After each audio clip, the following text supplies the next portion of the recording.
नमस्कार, बहुत बहुत स्वागत है आपका साधना प्लस न्यूज में। आपके साथ मैं हूं सोनाली ठाकुर। हिमाचल प्रदेश की खबरों से करेंगे बुलेटिन की शुरुआत। उसके पहले नजर सुर्खियों पर। जेसीसी की बैठक में सीएम के लिए कई अहम फैसले। राज्य एनजीओ फाउंडेशंस ने सीएम का किया धन्यवाद। कहा, महामारी के दौरान भी सबको समय का मिला वेतन।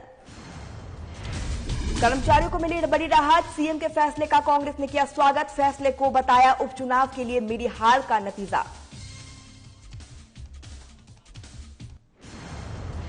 सीएम के फैसले से कर्मचारियों में खुशी। बैठक के बाद सीएम ने दी विस्तृत जानकारी। कहा, सभी पेंशन धारकों को मिला लाभ।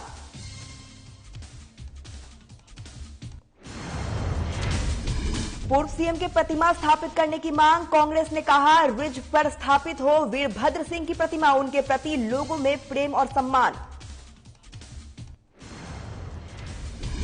और बर्फबारी से निपटने के लिए प्रशासन ने कसी कमर। सभी विभागों में तैयारियों पर कल किया गया अलर्ट के निर्देश। 15 दिसंबर के बाद हो सकती है बर्फबारी। चलिए बुलेटिन की शुरुआत करते हैं। मुख्यमंत्री जयराम ठाकुर ने हिमाचल प्रदेश अराजक पात्रित कर्मचारी महासंघ के संयुक्त सलाहकार समिति की बैठक को संबोधित किया था और कर्मचारी हित के लिए कई अहम फैसले पर लिए थे।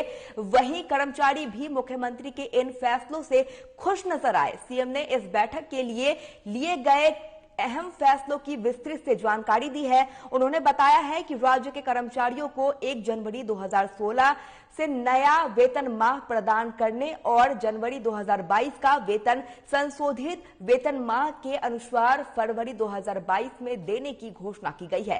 सीएम ने कहा है कि सभी पेंशन भागियों को और पारिवारिक पेंशन भागियों को 1 जनवरी 2016 से संशोधित पेंशन और अन्य पेंशन लाभ दिए जाएंगे। उन्होंने कहा है कि संशोधित वेतन माह और संशोधित पेंशन पर महंगाई भत्ता और महंगाई राहत प्रदान की जाएगी। आगे उन्होंने कहा है कि नए वेतन माह और संशोधित पेंशन से राज्य के कोष पर सालाना 6,000 करोड़ रुपए का अतिरिक्त व्यय वहन करना पड़ेगा। प्रदेश एक पूरे देश में एक ऐसा राज्य है जहां कर्मचारियों की संख्या पॉपुलेशन के अनुपात में अगर हम देखें तो वो सबसे ज्यादा है। और ऐसी परिस्थिति में स्वाभाविक है हिमाचल प्रदेश में कर्मचारियों की एक बहुत महत्वपूर्ण भूमिका प्रदेश के विकास में, प्रदेश की योजनाओं को जमीनी स्तर तक, नीचे तक पहुंचाने के लिए काम करने में रहती है। कोविड के चलते काफी अरसे से इस बात को लेकर के हमसे बातचीत हो रही थी कि एक तो जेसीसी की मांग थी, कर्मचारी महासंघ के गठन की बात थी। उन सारी बातों को लेकर के हम आगे बढ़ रहे थे, लेकिन कोविड के दौर के कारण थोड़ा विलंब जरूर हुआ। लेकिन उसके बावजूद अब हमने सारी वो औपचारिकताएं पूरी की महासंघ के गठन की। जो उसके बाद फिर दूसरा अभी आज हमने जेसीसी की बैठक भी बुलाई थी और जिसमें हमने महत्वपूर्ण शनिवार को हुई जेसीसी की बैठक में मुख्यमंत्री ने कर्मचारियों के हित में कई अहम फैसले लिए थे, जिसके लिए राज्य आपको बता दें कि एनजीओ फेडरेशन ने मुख्यमंत्री जयराम ठाकुर को और सभी अधिकारियों का धन्यवाद किया है। वहीं राज्य एनजीओ फेडरेशन के अध्यक्ष अश्वनी ठाकुर ने कहा है कि मुख्यमंत्री जयराम ठाकुर ने कुशल नेतृत्व में वर्तमान राज्य सरकार के प्रदेश के कर्मचारियों के हित में जो फैसले लिए हैं वे स्वागत योग्य है। उन्होंने इस बैठक में की गई घोषणाओं को कर्मचारी को सभी देय लाभ जल्द मिलने की उम्मीद जताई है। उन्होंने कहा है कि महामारी के दौरान भी प्रदेश सरकार ने कई अन्य राज्यों के विपरीत ये सुनिश्चित किया है कि कर्मचारियों को उनका वेतन और उनका बकाया समय पर मिले। वहीं राज्य एनजीओ फेडरेशन के महासचिव राजेश शर्मा ने कर्मचारियों के विभिन्न मांगों पर विचार करने के लिए मुख्यमंत्री का आभार व्यक्त किया है। उन्होंने कहा है कि एक साधारण परिवार के संबंध रखने वाले मुख्यमंत्री आम आदमी की कठिनाइयों से अच्छी तरह से परिचित है। उन्होंने कहा है कि इस बैठक में कर्मचारियों के हित में लिए गए फैसलों को जल्द ही पूरा किया जाएगा।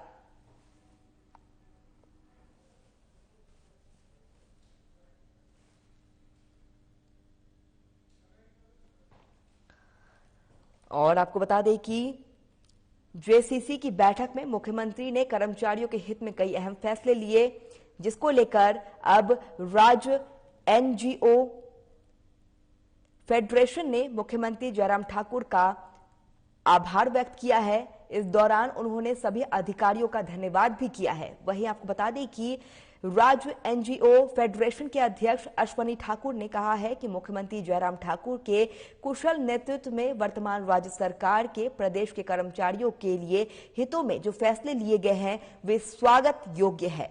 वहीं इस बैठक में कई घोषणाएं की गई, कर्मचारियों को सभी देय लाभ मिलने की उम्मीद जताई है। वहीं उन्होंने कहा है कि महामारी के दौरान भी प्रदेश सरकार के कई अन्य राज्यों के विपरीत ये सुनिश्चित किया गया है कि कर्मचारियों को उनका वेतन और बकाया समय से मिले।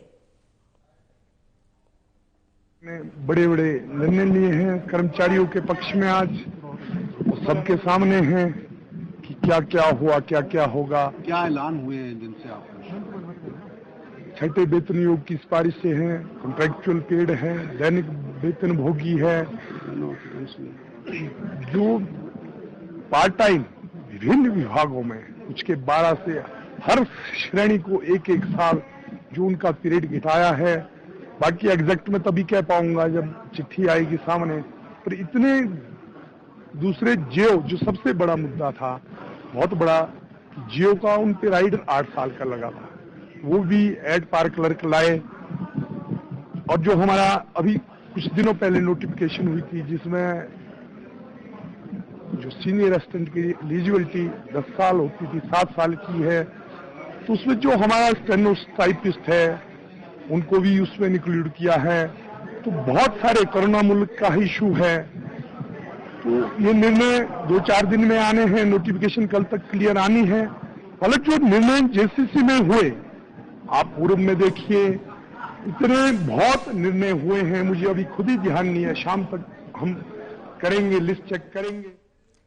हिमाचल के कर्मचारियों को प्रदेश सरकार ने बड़ी राहत दी है। शनिवार को जेसीसी के बैठक में मुख्यमंत्री ने कॉन्ट्रैक्ट समय 3 साल से कम करने और 2 साल करने के समय की कर्मचारियों को वेतन लाभ दिए हैं। वहीं कांग्रेस ने इस फैसले का स्वागत किया है। वहीं इसे उपचुनाव में मिली हार का नतीजा करार दिया है। कांग्रेस प्रदेश प्रवक्ता नरेश चौहान ने कहा है कि प्रदेश के कर्मचारी पिछले 4 साल से जेसीसी की बैठक का इंतजार कर रहे थे, लेकिन ये सरकार कर्मचारी की मांगों को अनदेखी कर रही थी। वहीं जब उपचुनाव में प्रदेश की जनता ने बीजेपी को सबक सिखाया, उसके बाद से सरकार होश में आई है और जेसीसी की बैठक बुलाकर कर्मचारियों की मांगों को पूरा किया है। उन्होंने कहा है कि प्रदेश में 2.5 लाख कर्मचारी है और इन कर्मचारियों की मांगे पहले ही पूरी होनी चाहिए थी, लेकिन अब चुनावी साल में यह सरकार कर्मचारियों को लुभाने का प्रयास कर रही है। उन्होंने कहा है कि आउटसोर्स कर्मियों को लेकर बैठक में कोई फैसले नहीं लिया गया है, जबकि हजारों लोग आउटसोर्स पर लगे हैं और उनका ठेकेदार द्वारा शोषण किया जा रहा है। जबकि इस कर्मचारियों के लिए भी नीति बनाई जानी चाहिए और इन्हें भव्य को भी सुरक्षित किया जाना चाहिए।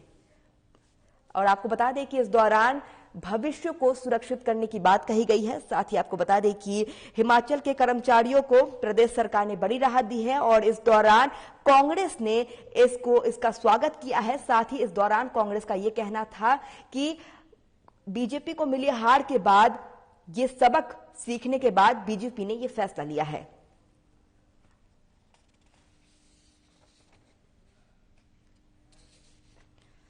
आज जो बैठक थी, मुझे लगता है कि काफी समय के बाद ये हुई। तकरीबन इस सरकार में तो 4 साल का समय हो चुका है भाजपा की सरकार को, तो मुझे याद नहीं कि 4 साल में ये कभी बैठक हुई है। तो इसमें जो हमारे सरकारी मुलाजिम थे, जो कर्मचारी भाई हैं, जो तकरीबन 2.5 लाख के करीब संख्या है हिमाचल प्रदेश में, उनकी एक बहुत पुरानी मांग थी। काफी समय से उनके ड्यूज थे, उनके जो ड्यूज बनते थे वो पेंडिंग थे। लेकिन आज सरकार ने ये बैठक की, मैं समझता हूं कि एक तरह से अगर इसको मैं देखूं अपने नजरिए से, तो ये एक लोकतंत्र की जीत है कि जो परिणाम अभी आए हैं बाई इलेक्शंस के, उसके बाद सरकार जिस तरह से 4 सीटों में भाजपा की हार हुई है, तो निश्चित तौर पे सरकार दबाव में है और दबाव में उन्होंने ये फैसला लिया है कि अब हर वर्ग को खुश करने का जो एक काम ये करेंगे। और ये काम तकरीबन 3-4 साल पहले हो जाना चाहिए था। रेगुलर मीटिंग्स होनी चाहिए थी, हर साल होनी चाहिए थी। जो सरकारी मुलाजिम के जो हक बनते हैं टाइम टू टाइम उनको वो मिलने चाहिए थे। ये ऑलरेडी बहुत डिले हो चुका था, लेकिन आज ये हुआ है अगर 6 साल के बाद, तो हम इसके स्वागत करते हैं कि इसके अच्छे परिणाम आए, ऐसी उम्मीद करते हैं। शिमला के सरस्वती नगर वार्ड से जिला परिषद सदस्य और कांग्रेस की प्रवक्ता टीम में आपको बता दें कि पैनलिस्ट कौशल मुंगटा ने बीजेपी सरकार के पूर्व सीएम वीरभद्र सिंह के रिज पर प्रस्तावित प्रतिमा को जल्द से जल्द स्थापित करने की मांग की है। उनका कहना है कि राजा वीरभद्र सिंह हिमाचल प्रदेश के शान थे और उन्होंने आधुनिक हिमाचल की नींव रखी है। करता हूँ जितने हमारे पत्रकार बंधु यहाँ पर है, प्रिंट मीडिया से आप सभी और इलेक्ट्रॉनिक मीडिया से जितने हमारे बंधु यहाँ पर है, सभी का आपका स्वागत करता हूँ। मैं एक बहुत ही बहुत महत्वपूर्ण मुद्दा, मुझे लगता है कि ये मुद्दा नहीं है, ये हमारे हिमाचल प्रदेश के जो 6 बार के मुख्यमंत्री रहे हैं और हमारे दिलों के ऊपर जो पूरे हिमाचल प्रदेश के लोगों के दिलों पर जो राज करते हैं, राजा साहब श्री वीरभद्र सिंह जी, उनका जो सम्मान जो एक करना चाहिए था भाजपा को, जो उन्होंने वादा भी किया था कि हम जो है मूर्ति राजा साहब की उनकी याद में, उनके सम्मान में जो है यहाँ रिज पर और हमारे जो माल रोड पर एक अच्छी जगह देख करके स्थापित करेंगे। तो वो आप देखेंगे राजा साहब की डेथ कब जुलाई में हो गई है, आज क्या 3 से 4 महीने का पूरा कार्य का समय हो चुका है। और उस पर आप देखेंगे चाहे इनका नगर निगम भाजपा का शिमला के अंदर है, चाहे हमारी हिमाचल प्रदेश सरकार देख लीजिए आप, इस पर किसी भी प्रकार की कोई कार्यवाही नहीं हो रही है। इसीलिए मैं आज यहाँ पर आया हूँ। मैं लंबे समय बाद जब शिमला वापसी पहुंचा। सर्दियों का सीजन शुरू होते ही जिला प्रशासन भी तैयारियों में जुट गया है। जिला प्रशासन ने बर्फबारी के दौरान सभी व्यवस्थाओं को सुचारू रूप से रखने के लिए पीडब्ल्यूडी और आईपीएच सहित अन्य विभागों के साथ बैठक कर अलर्ट जारी करने के निर्देश दिए हैं। देखिए, जैसा कि आप लोगों को पता है कि जो है सर्दियों का सीजन आ गया है और जो हमारा आईएमडी है उनकी तरफ से ये फोरकास्ट है कि 15 दिसंबर के बाद जो है मौसम खराब हो सकता है और बर्फबारी की आशंका है। तो उसी के लिए जो है हमने एक प्रिपरेटरी मीटिंग आज की थी। उसमें हमने जो है पीडब्ल्यूडी, आईपीएच और तमाम जो विभाग हैं उन सबको आज यहाँ बैठक के लिए बुलाया था। उसमें एजेंडा फिक्स किया था डिपार्टमेंट वाइज। तो मेनली जो है आज उसमें ये डिस्कशन हुआ है कि जैसे बर्फबारी होती है तो उससे पहले ही जो है हम लोग अपनी सारी तैयारियां करके रखें। तो इसमें मेनली जैसे हमारा पीडब्ल्यूडी नेशनल हाईवे से ये आग्रह था कि जैसे बर्फ से अगर कोई रोड। चलिए, हिमाचल प्रदेश की खबरों में फिलहाल इतना ही। नमस्कार।